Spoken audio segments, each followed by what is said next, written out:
Okay, let's talk about Greenland. You know, that vast, frozen island at the very top of the world.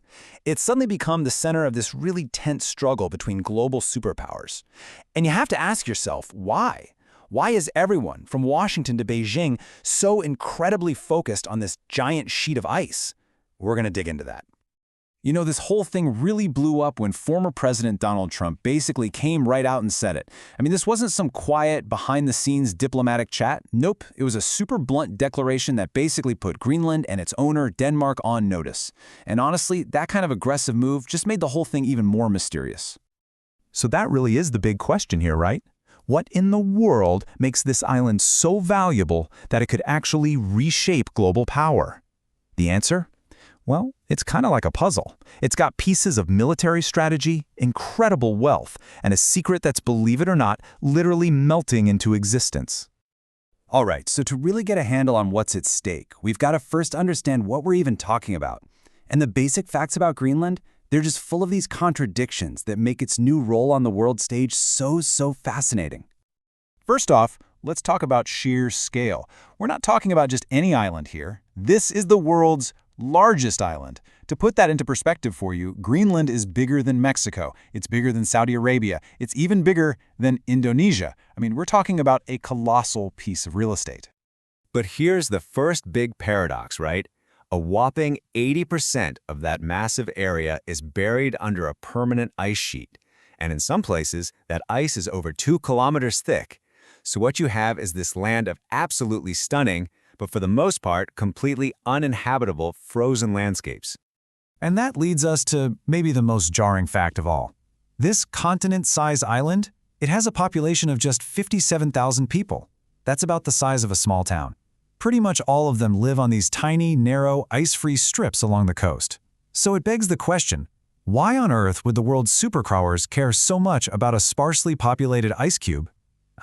Well, that's where things start to get really interesting.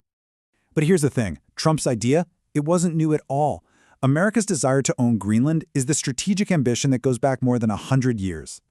So check this out. The United States first tried to buy Greenland way back in 1867, right after they bought Alaska from Russia. Then they tried again in 1910. After World War II, President Truman offered Denmark was then an absolute fortune, $100 million in solid gold. And you know what happened each time? Denmark said no. This whole history just goes to show you that Greenland has always been a key piece on America's strategic chessboard. So why the obsession for all these years? Well, the number one reason has always been national security. You know the old saying, it's all about location, location, location. Okay, just look where Greenland is. It's in the perfect spot to act as a northern guard post for America. It sits directly on the shortest flight path for any intercontinental missiles flying between Russia and the US. And Thule Air Base, which is right there, has this incredibly advanced early warning radar. It's literally America's first line of defense. So the big fear in Washington is, what if Greenland becomes independent from Denmark? A new government could just demand the US pack up and leave, or maybe charge a crazy high rent, and that would leave America basically blind from the north. But today, security is only one part of the story.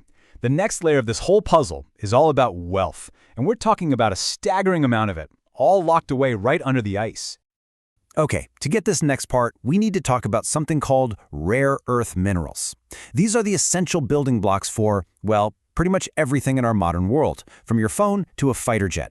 Now, as you can see here, China has a near monopoly on them, controlling something like 90% of the entire world's supply.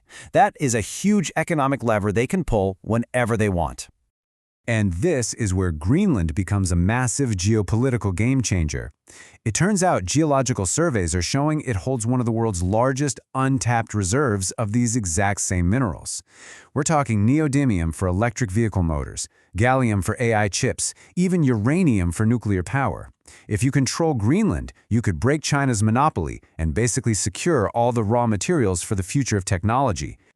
And it's not just minerals. Get this. Estimates suggest there could be over 31 billion barrels of oil just off the coast of northeast Greenland, and that's just what they've surveyed so far. There's probably way more to be discovered. It's like this giant treasure chest of both old and new energy resources. But beyond all the stuff you can dig out of the ground, there's another resource that we all depend on every single second: data.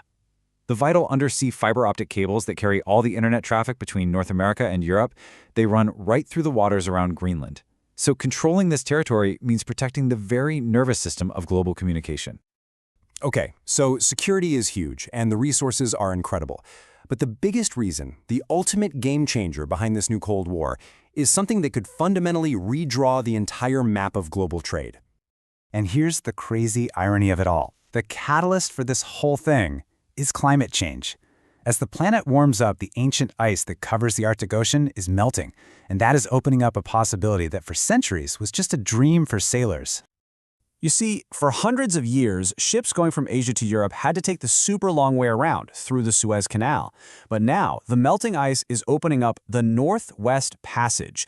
Think about a ship going from China to London. This new Arctic route is 9,000 kilometers shorter. That saves up to 15 days of travel time, and we're talking millions of dollars in fuel for a single trip. And here is the absolute bottom line. Greenland sits right at the entrance of this new maritime superhighway.